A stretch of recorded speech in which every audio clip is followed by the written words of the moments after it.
Press ko natin, sinabi ni Catherine na ang level of comfortability niya kay Alden is 87. Naniniwala kang 87 lang yun? Mga ilan direct?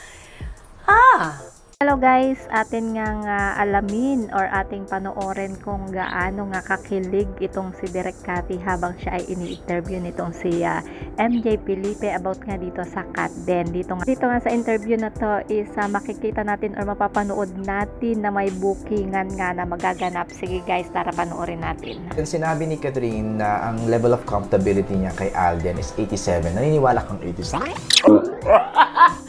Sa press ko natin, sinabi ni Catherine na ang level of comfortability niya kay Alden is 87. Naniniwala kang 87 lang yun? Mga ilan direct?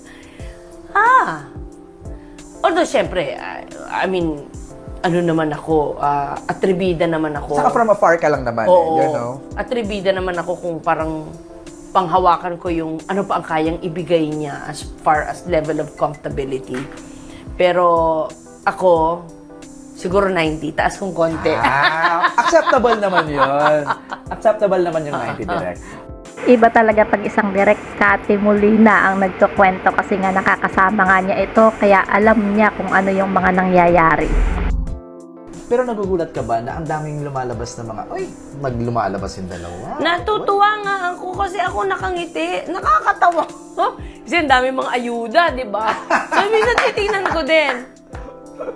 I find myself parang, nakakatawa naman itong dalawang to. Grabe ang level of, anong tawag doon? Yung at home? Comfortability. Oo, grabe ang level of comfortability ni Catherine ngayon kay Alden. Grabe. And, si Catherine kasi, ever since got to believe, doon ko siya nakatrabaho, tahimik lang yan. Tahimik, lagi na sa tent. Pero pag kinausap mo, sasagot. Magkukulit pag nandyan. Pero pag tapos yung trabaho, wala na yan. Hindi yan sumasama sa amin pag kumakain. Bira! Ganun lang talaga siya. Pero napakabait na bata. Pag sinabi mong upo. Alam mo yun, mabait siya. Pero hindi siya machikang ano talaga. Aba, ito hindi na. Kita mo nandyan, sa harap mo. Parang ngayon lang uli kami ngayon lang kami nakapag-spend ng maraming eating time together.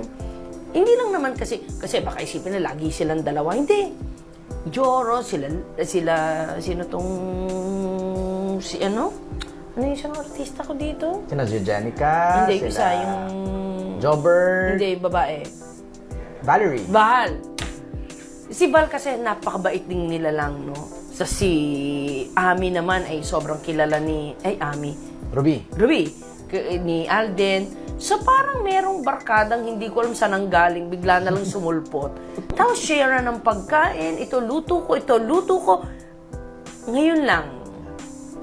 Actually, masaya pala na I see Catherine more outside the shoot. Oo, merong, ganun pala si Catherine. May kulit kasi si Catherine pala, na ngayon lumalabas. Pag nakikipanood ko tuloy sila, hampasan, nakakatawa ng dalawang to. Diba, may ganun no? Hampasan. Angkla ng angkla. Oo, wala. Pinuking nga dito ni Direk Cathy na grabe nga daw napakakakomportable nga daw nitong si Catherine Bernardo ngayon dito kay Alden Richard, the way na magkatrabaho nga sila. Ayan nga daw na angkla ng angkla. Dati nga daw hindi nga tahimik lang itong si Kat and hindi nila nakakasabay kumain, pero ngayon halos araw-araw is nakakasabay nga daw nila. Makikita nga daw na nag-level up nga talaga itong si Catherine natin guys. Outside of their personal. Oo. Galing, professional. Oo, grabe. Kaya sabi ko sa'yo, tama ka. Nung tinanong mo ako mas madali, yes. Ramdam ko sa ngiti mo direct Pero, sobra yung mga steamy scenes, ha? Grabe. Alam mo bang ang comment sa akin ay kulang pa? Serious yan. I don't know if I have to tell this, MJ. Hindi ko alam ha. But, sabi talaga ng initial viewers, kulang pa. Ako naman, when sinushoot ko yon, medyo gumagano na nga ako parang... Nag-walling ka na. feeling ko kasi anak ko yun eh. Okay. Parang feeling ko anak ko si Catherine. Okay. So, I had to, kumbaga, detach from the mother in me. Kasi nga anak-anakan ko si Catherine. And alam niya yun. So, parang nakikita ko yung anak ko nakikipag-labs. But, yeah, the director in me has to, step forward. And, parang feeling ko, okay na yan. It was tastefully done, Direk. Thank you. Pero, ako kasi, okay na yan. Parang, yan naman yung ikinikwento ko lang naman. You don't need to see it. Tama naman.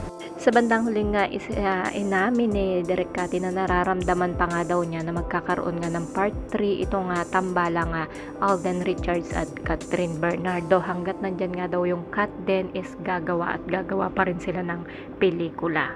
Ano, busog na busog ba ang Kat Den fans? Mag-comment kayo dyan, guys. So, thank tayo kay Direk Cathy dahil pinatikman na naman tayo niya ng kilig about dito nga sa update dito sa Kat Den. Compatible kaya tayo? Yes. You think we're compatible? Yes. Okay.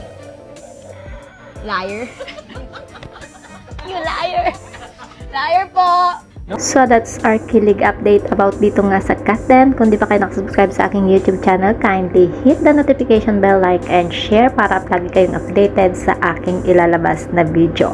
Maraming salamat. Ingat po ang lahat and God bless.